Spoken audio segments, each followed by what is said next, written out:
Bar council के इस प्रांगण में आपका स्वागत है।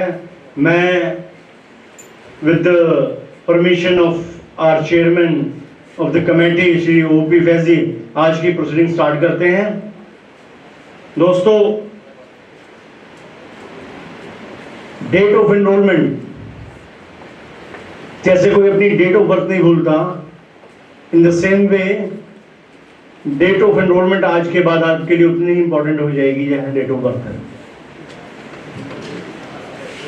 क्योंकि आप कहीं भी जाएंगे, किसी भी कंपटीशन में कोई एग्जाम पास होगा, कहीं इंटरव्यू में बैठेंगे, तो डेट ऑफ एनरोलमेंट ही सीनियोरिटी तय करेगी। और हमारे यहाँ सीनियोरिटी से ही सब कुछ होता है। आज आप इनरोल होने के बाद नेक्स्ट मीटिंग में जो इनरोल होंगे उनसे सीनियर आप हो जाओगे। और सीनियोरिटी के एक दिन के डिफरेंस में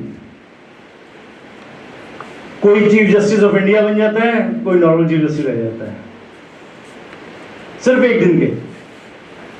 तो आपका कोई भी दिन जाया ना जाए, इसलिए ये कमेटी ये इस हफ्ते में चौथी मीटिंग कर रही है, मंडे, ट्यूसडे, वेडनेसडे, थर्सडे, ताकि आप लोगों का एक दिन भी,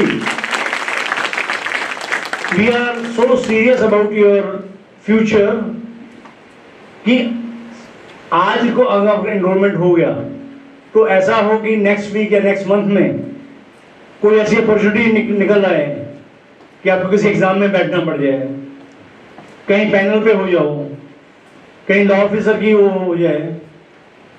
तो ये कमेटी उस चीज को ध्यान रखते हुए अपना सारा काम छोड़ के, कोई रेम्युनरेशन नहीं मिलता हमें यहाँ पे, we all four are doing honorary work, अपना काम छोड़ के, अपने जेब से पेट्रोल खर्चा करके, इवन जो फॉर्म तक साइन करते हैं हम, वो पेन भी हम अपना यूज करते हैं। We never spend a single penny from the bar council of Delhi, क्योंकि यहाँ का जो फंड है वो एडवोकेट्स के वेलफेयर के लिए होता है। ऑल्दो ऑफिशियली हम एक मीटिंग का हर व्यक्ति 10,000 रुपया ऑफिशियली ले सकता है, जो हमारा प्रोवाइडेड है। और महीने में कम से कम हम 10 से 12 मीटिंग करते हैं, कभी फुल हाउस की, कभी डिसिप्लिन कमेटी की, कभी रूल की, और एनरोलमेंट कमेटी की तो कम से कम महीने में 8 से 10, कई बार 12 मीटिंग तक हो जाती है। तो हर महीने हर मेंबर, 25 मेंबर हैं हम, 1 लाख रुपया कम से कम इसलिए छोड़ देता है कि हमारे यहाँ जो एडवोकेट एनरोल हो उनके वेलफेयर के लिए काम है वो।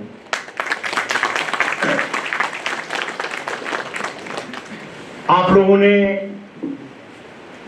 इतना लंबा संघर्ष करके 10th 12th ग्रेजुएशन लॉ करके आए हो,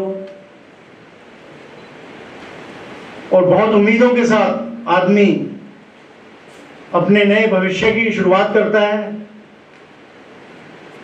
हम भी ये शुभकामनाएं देते हैं कि आने वाले समय में आप नई ऊंचाइयां छुएं, अपने माता पिता के साथ इस बार काउंसिल का नाम रोशन करें। It's a matter of proud for you that you are enrolled with Bar Council of Delhi. आप किसी भी लीगल यूनिटी के नाम सुने, all are enrolled from here.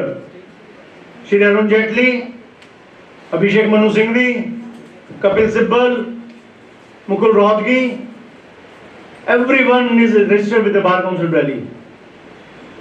यहाँ पे आपको अपॉर्चुनिटीज अथाह हैं, ट्रिब्यूनल्स हैं, कैट है, income tax, sale tax, arms act tribunal, 6-7 district courts हैं यहाँ पे, हाई कोर्ट, सुप्रीम कोर्ट।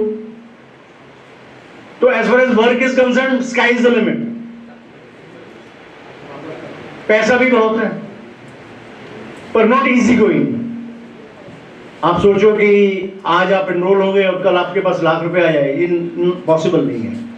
जो पढ़ाई आप करके आए हैं वो सिर्फ डिग्री लेने तक थी। प्रैक्टिकल रूप में आप दोबारा शुरू करेंगे आप जैसे नर्सरी केजी से बच्चा अल्फाबेट सीखता है, आपकी वो शुरुआत होगी।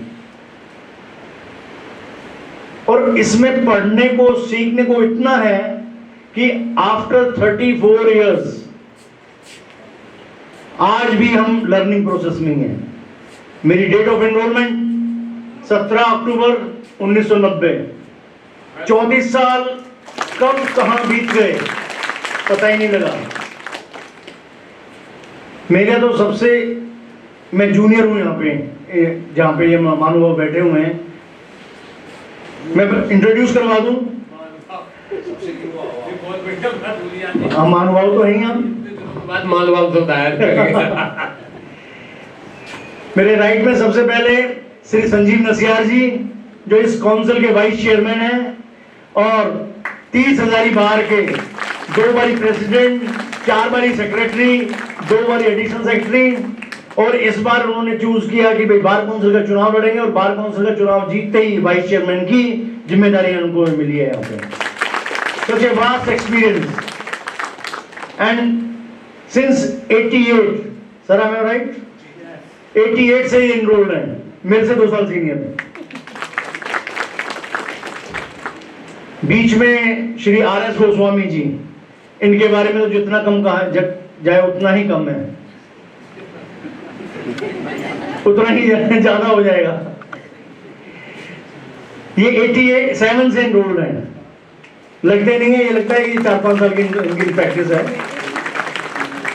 और इनके बारे में खासियत और है, ये Guinness book of world record holder हैं। इनका नाम, एक वर्ल्ड रिकॉर्ड है, मैक्सिमम नंबर ऑफ केसेस किए इन्होंने फैमिली कोर्ट में। आज तक 50,000 डाइवोर्स करा चुके हैं।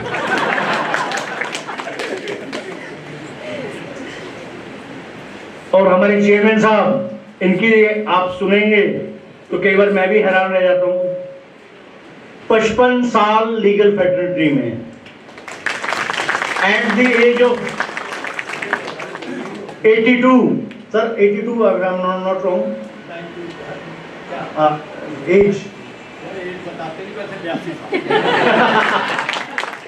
82 इयर्स में इतने एक्टिव, और जिसमें से 55 साल लीगल फैटर्निटी में ये सेवा दे रहे हैं अपनी। 2 साल ये लगातार पटियाला हाउस कोर्ट के प्रेसिडेंट रहे, और 6 बारी बार काउंसिल में लगातार चुनाव जीतने का रिकॉर्ड इनके नाम है। तो इन सब का एक्सपीरियंस, अबाउट 150 साल का एक्सपीरियंस आज आपको निचोड़ मिलेगा। आपको हम इसलिए बुलाते हैं यहाँ पे कि हमने जो देखा है, जो इस प्रोफेशन में हम फैजी साहब से आज भी सीखते हैं, वो निचोड़ आपको दे दें, ताकि आप अपनी शुरुआत करें तो इस प्रोफेशन की जो कठिनाइयां हैं और जो इसके फायदे हैं वो आपको पता लगे। मैं ये बताना चाहूंगा आपको कि 2022 से पहले ये लॉ ग्रेजुएट का राइट होता था, वो अपना फॉर्म भरे, फीस डिपॉजिट करे और अपना लाइसेंस ले जाए, राइट था उसका। But now supreme court has pass a judgment that Supreme Court given a direction to enrollment committee all over India, before enrolling any advocate on the roll of bar council, we must satisfy that applicant must possess a elementary knowledge of law. अब आप में से बहुत सारे ऐसे होंगे जो सिर्फ एग्जाम देने गए होंगे, क्लासरूम की शक्ल भी नहीं देखी होगी उन्होंने। अब जजमेंट के हिसाब से तो हमें हर एक का इंटरव्यू लेना चाहिए, और अगर हमें लगता है कि हमारे जो क्वेश्चंस का आंसर ना दे पाए तो ये हमारी डिस्क्रिप्शन है, उसको डेफर कर दें या उसको अलाउ कर दें। लेकिन हमारी सोच ऐसी नहीं है। Under the chairmanship of Faizi साहब एंड श्री RS गोस्वामी जी, हमारा ये कोशिश रहती है कि जो यहाँ पे आया है उसको एडवोकेट बना के ही भेजें हम। So this is the one reason which I want to tell you कि बार काउंसिल ऑफ दिल्ली ही सिर्फ आज के टाइम में एनरोलमेंट ओपन किए हुए है। आप हरियाणा चले जाओ, यूपी चले जाओ, कहीं भी किसी भी स्टेट में वहां एनरोलमेंट बंद है। रीजन मीन, पहले एनरोलमेंट फीस होती थी 14,500, by the judgment of supreme court वो 750 रुपये हो गई है। अब 750 में तो आपको बड़ा अच्छा लग रहा होगा, पर ये आपका नुकसान है। क्यों? क्योंकि बार काउंसिल वेलफेयर स्कीम चलाती है एडवोकेट्स के लिए। जब तक एडवोकेट्स का हाथ पैर ठीक चल रहे हैं, दिमाग ठीक है, वो कोर्ट में जाके काम करता है, कमाता है। सपोज करो कोई बीमार हो गया, बेड रिडन हो गया, कोई इनकैपेसिटेटेड हो गया, उस इवेंचुअलिटी में उसको कौन देखेगा? बीइंग ए पेरेंट बॉडी, ये हमारी जिम्मेवारी है। और हमारी यहाँ कमेटीज हैं जिसके चेयरमैन इंडिजन कमेटी के श्री आर एस गोस्वामी है और मैं मेंबर भी हूं। उसमें हम ये देखते हैं अगर किसी वकील को ऐसी समस्या है तो हम उनको मंथली सहायता देते हैं, और किसी वकील साहब की डेथ हो गई है तो उसकी फैमिली को हम मंथली पेंशन देते हैं। और दोस्तों, जब ये पैसा ही नहीं आएगा तो मजबूरी में हमें स्कीम भी बंद करनी पड़ेगी। एक हमने पहले प्रोविजन किया हुआ था, एडवोकेट वेलफेयर ट्रस्टी कमेटी है, इसमें at the time of enrolment हम 750 रुपए और लेते थे, 14,500 में वो इंक्लूडेड था। उसमें आप अपने आप ही मेंबर बन जाते थे उसके, क्योंकि अगर किसी को कहो तो कहता अच्छा बन जाएंगे, कल कर लेंगे। हमने ये प्रोविजन लगाया कि at the time of enrolment वो हम 750 रुपए ले लें ताकि आप मेंबर बन जाओ। और अगर कोई किसी को बहुत भयंकर बीमारी है, कोई 8-10 लाख का खर्चा है, तो हम वहां से रिइंबर्समेंट करते थे। लेकिन अफसोस कि अब वो हम नहीं कर पाएंगे। तो ये 750 आज तो अच्छे लग रहे हैं, पर इन लॉन्गर पीरियड ये आपके लिए बेनिफिट का नहीं होगा। तो इसके लिए ये अब आपको सजेशन है कि 750 के लिए आप जमा करके, ये वॉलंटरी है, कोई कंपल्शन नहीं होगा उसमें, आप अपने फायदे के लिए 750 रुपए लेके आप 10 साल तक के मेंबर बन सकते हैं उसके, 50 रुपए महीना। तो इस 50 रुपए में अगर आपके साथ कोई ऐसा वाकया हो जाता है तो वहां से आपको एक मेडिकल एड में जो आपको पैसा खर्च हुआ है वो मिल सकता है। एक बात, जो बार काउंसिल ऑफ दिल्ली है उसने वेलफेयर क्या किया अभी तक, अब आपको तो पता नहीं। और ये बार काउंसिल ऑफ दिल्ली जहां पे आप एनरोल होने वाले हो, ये कैसे एग्जिस्टेंस में आती है, कोई बता सकता है? अब देखिए, आप जिस बार काउंसिल के तहत रजिस्टर्ड हो रहे हैं उसके बारे में आपको कुछ नहीं पता। It's a statutory body and constituted by 25 elected members. ये मेंबर्स के फोटो हैं, सब इलेक्टेड मेंबर्स हैं। हर 5 साल में इलेक्शन होता है, नेक्स्ट ईयर इलेक्शन ड्यू है, और उस इलेक्शन में आप लोग सब वोटर होंगे। हमारा मेन काम है वेलफेयर ऑफ द एडवोकेट। अब आप ये पूछेंगे कि 5 साल में आपने क्या काम किया, अब आपको तो पता नहीं। 2018 में हमने और 2024 तक कुछ काम तो वेलफेयर का किया हो। उसके लिए मैं बताना चाहूंगा कि बार काउंसिल ही दिल्ली एक बार काउंसिल है जो अपने यहाँ रजिस्टर्ड एडवोकेट्स को 5 लाख तक कैशलेस मेडिकल रिइंबर्समेंट स्कीम देती है और 10 लाख का लाइफ कवर देती है। यहां दिल्ली में जितने टॉप मोस्ट हॉस्पिटल है, अपोलो, फोर्टिस, मैक्स, आप यहां पे अपना ट्रीटमेंट कैशलेस 5 लाख तक करवा सकते हैं। वो है सीएम वेलफेयर स्कीम। उसके लिए आपको दिल्ली बार काउंसिल रजिस्टर होना चाहिए, एआईबी का एग्जाम क्लियर होना चाहिए, और थर्ड, आपके पास इलेक्शन का वोटर कार्ड होना चाहिए दिल्ली का। ये 3 कंडीशन जिसके फुलफिल करता है वो पोर्टल खुलता है, उसमें आप अप्लाई करोगे, वो अपने आप मेंबर बन जाओगे। तो आपको ये प्राउड होगा कि आपके जो नुमाइंदे हैं वो आपके लिए कितना सोचते हैं। अब आप यहां पे ना आते तो आपको क्या पता होता। इसलिए आप अब भी जब भी किसी को अपना चुनाव में वोट दें, इस बात का ध्यान रखें कि हमारे लिए ये व्यक्ति हमारे लिए सोचेगा या नहीं सोचेगा। क्योंकि एडवोकेट क्लास एक बहुत इनसिक्योर क्लास है, कोई सोशल सिक्योरिटी नहीं है। और इसकी नींव रखी थी मेरे बड़े भाई RS गोस्वामी, जो फॉर्मर चेयरमैन है, जो 2012 में इनकी चेयरमैनशिप में, जब मैं इनके साथ वाइस चेयरमैन था, इन्होंने विज्ञान भवन में फंक्शन किया। वहां पे पूरी दिल्ली से एडवोकेट इकट्ठा हुआ, मोर देन 10,000 एडवोकेट्स वहां थे, और वहां हमने महामहिम राष्ट्रपति श्री प्रणब मुखर्जी को बुलाया। वहां से हमने आवाज उठाई कि sir give some social security to the advocates, और वहां वो आवाज, हमारा एक आंदोलन चलता रहा, और अल्टीमेटली लंबे संघर्ष के बाद हम 25 मेंबर्स ने ये स्कीम आपको लेके दी। इसमें मैं विशेष उल्लेख करूंगा अपने वाइस चेयरमैन साहब का, जो आप पार्टी के दिल्ली के लीगल सेल के अध्यक्ष हैं, क्योंकि दिल्ली गवर्नमेंट ने ये स्कीम दी है और इन्होंने गवर्नमेंट को पूरा परसुएड करने में बार काउंसिल की मदद की कि सर ये बहुत इंपॉर्टेंट है और एडवोकेट के लिए बहुत जरूरी है, और इनकी परसुएशन से और बार काउंसिल के संघर्ष से ये सब हम हासिल कर पाए। तो दोस्तों, आप लोगों ने वो व्यक्ति चुनने हैं जो आपकी वेलफेयर के बारे में सोचें। बाकी मेरे साथी भी आपसे शेयर करेंगे, लेकिन एक बात before winding up my speech, मैं एक और शेयर करना चाहूंगा कि बार काउंसिल के पास जैसे लाइसेंस देने की पावर है, in the same way we have power to cancel the license also. In two conditions we can cancel the license. One, if an advocate indulge in professional misconduct or any act of an advocate unbecoming of an advocate. अब ये आपको नहीं पता वो professional misconduct क्या है।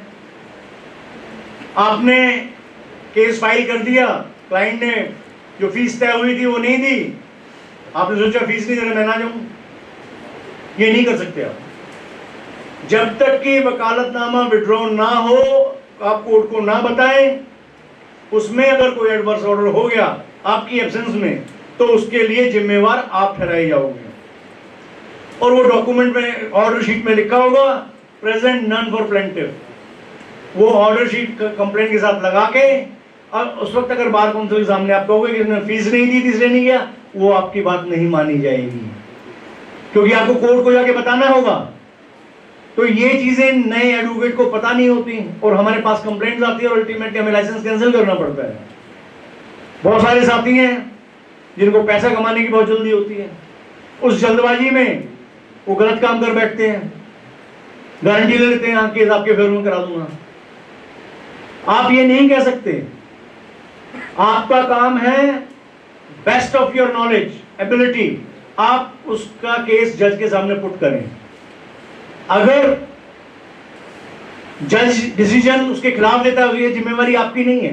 और लेकिन जैसे ही आपने कहा कि मैं गारंटी दे रहा हूं आपके फेवर में आ जाएगा, क्लाइंट फोन पे रिकॉर्ड कर लेता है उस चीज को और रिकॉर्डिंग लगा देता है, वो जजमेंट आपके हाथ में होता नहीं और खिलाफ चला गया तो आपका फिर लाइसेंस खतरे में हो जाता है। कई साथी हैं कोर्ट फीस के नाम का पैसा ले लेते हैं, वो जेब में रख लेते हैं, बिना कोर्ट फीस के एप्लीकेशन लगा के एग्जम्पशन की जी बाद में देंगे, वो केस चलता रहता है। क्लाइंट तो बाद में कहता है फीस तो मैंने दे दी थी। तो ऐसा कोई भी काम ना करें जल्दबाजी में, क्योंकि जिसको अगर जल्दी है यहां पे पैसा कमाने की तो वो इस प्रोफेशन में ना रहे।